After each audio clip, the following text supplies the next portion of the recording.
मौनव्याख्यप्रकटितपरब्रह्मतत्त्वं युवानम् वर्षिष्टान्ते वसदृष्टिं गणैरावृतं ब्रह्मनिष्ठैः आचार्येन्द्रं करकलितचिन्मुद्रमानन्दमूर्तिम् स्वात्वारामं मुदितवदनं दक्षिणामूर्तिमीडे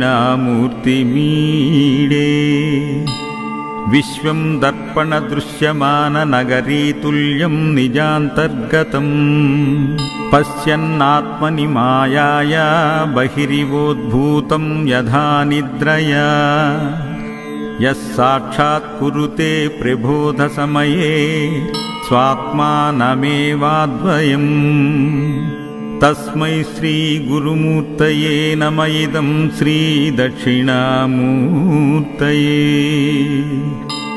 बीजस्यान्तरिवाङ्कुरो जगदिदं प्राज्ञिर्विकल्पं पुनः मायाकल्पितदेशकालकलना वैचित्रचित्रीकृतम् मायावीव विजृम्भयत्यपि महायोगी वयश्चेच्छया तस्मै श्रीगुरुमूर्तये नमम्यदं श्रीदक्षिणामूर्तये।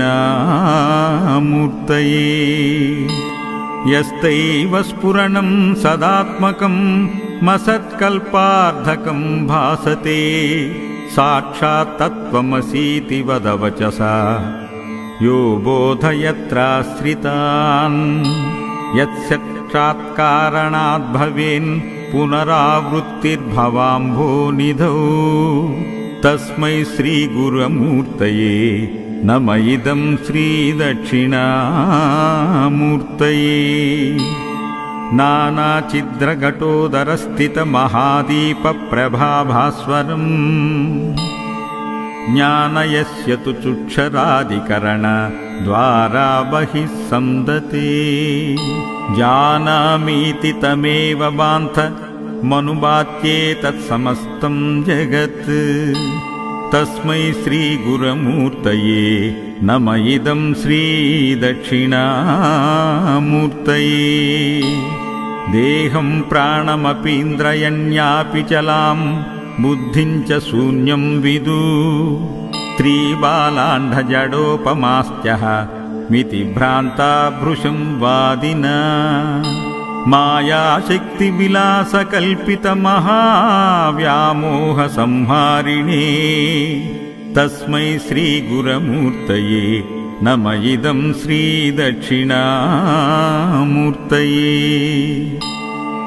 राहुग्रस्तदिवाकरेन्दुसदृशो मायासमाच्छादनात् सन्मात्रकरुणोपसंहरणतो यो भूत्सुषुप्तपुमान् जागृत्यप्नमिति प्रबोधसमये यः प्रत्यभिज्ञायते तस्मै श्रीगुरुमूर्तये नम इदं श्रीदक्षिणामूर्तये।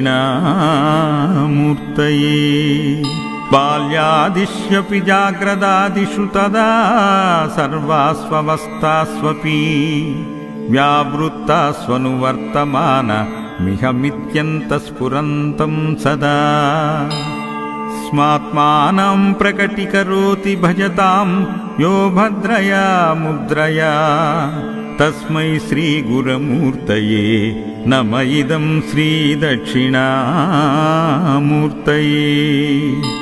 विश्वं पश्यति कार्यकारणतया स्वस्वामि सम्बन्धता शिष्याचार्यतया तदैव पितृपुत्राद्यात्मना भेदते स्वप्ने जाग्रति वायु एष पुरुषो माया परिभ्रामिता तस्मै श्रीगुरुमूर्तये नम इदं श्रीदक्षिणामूर्तये।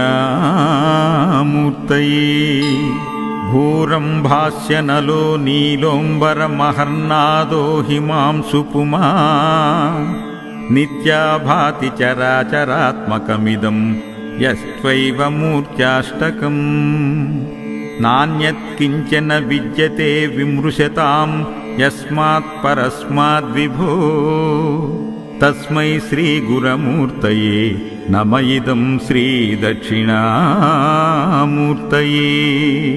सर्वात्मत्वमिति स्फुटीकृतमिदं यस्मादमुष्मिंस्तवे तेनास्य श्रवणात् तदर्थ मनन्नाद्यानाञ्च संकीर्तनात्।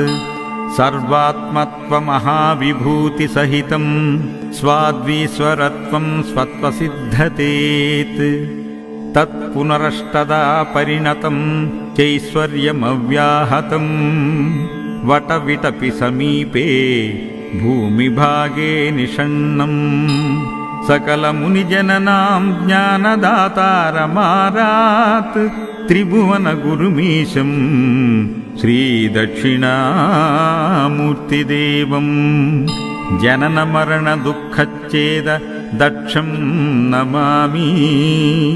चित्रं वटतरोर्मूले वृद्धा शिष्या गुरुर्युवा। गुरोस्तु मौनं व्याख्यानां शिष्यास्तु छिन्नसंशया। ॐ नमः प्रणवार्धाय शुद्धज्ञानैकमूर्तये निर्मलाय प्रशान्ताय दक्षिणामूर्तये नमः। गुरवे सर्वलोकानां भिषजे भवरोगिणां निधये सर्वविद्यानां दक्षिणामूर्तये नमः। दक्षिणामूर्तये नमः। दक्षिणामूर्तये नमः।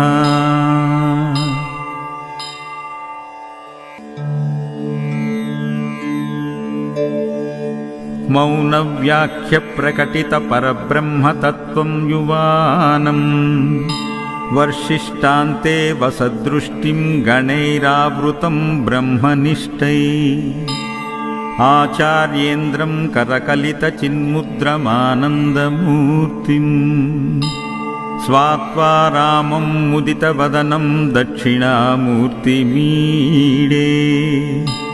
विश्वं दर्पणदृश्यमाननगरीतुल्यं निजान्तर्गतं पश्यन्नात्मनि मायाया बहिरिवोद्भूतं यथा निद्रया। यः साक्षात् कुरुते प्रबोधसमये स्वात्मानमेवाद्वयम्।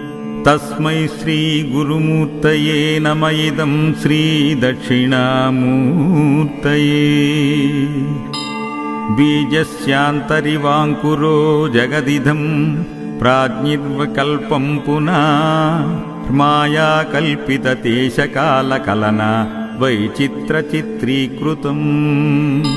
मायावीव विजृम्भयत्यपि महायोगी वयश्चेच्छया। तस्मै श्रीगुरुमूर्तये नमं इदं श्रीदक्षिणामूर्तये। यस्तैव स्फुरणं सदात्मकं मसत्कल्पार्धकं भासते साक्षात् तत्त्वमसीति वदवचसा यो बोधयत्राश्रितान्। यत्साक्षात्कारणात् भवेन् पुनरावृत्तिर्भवाम्भोनिधौ।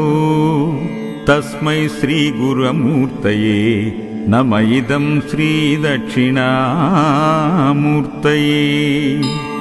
नानाचिद्रघटोदरस्थितमहादीपप्रभाभास्वरम् ज्ञानयस्य तु चुक्षरादिकरणद्वारा बहिः संदते। जानामीति तमेव बान्धमनुबाध्ये तत्समस्तं जगत्। तस्मै श्रीगुरुमूर्तये नम इदं श्रीदक्षिणामूर्तये। देहं प्राणमपीन्द्रयण्यापि चलां बुद्धिं च शून्यं विदु।